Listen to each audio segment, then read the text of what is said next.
Okay guys, hari ni saya dekat Pulau Bintang. Hari ni saya nak buat vlog je.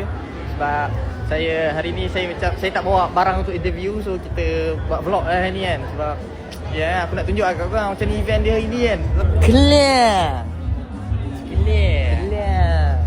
Ni yang baru ni. Ni yang baru ni Wan, ni yang baru ni Wan. Wih, lawa gila tu Wan. Cutting dia baik tak? Weh, mahal. Baik bodoh mah. Apa kelebihan dia sebenarnya? Bagi aku kelebihan dia menutupi aurat lah. Dia menutupi aurat, okey. Kedua dia orang kata sejuk kan? Sejuk, kain ni sejuk. Yelah sebab dia time kita nak berair kan.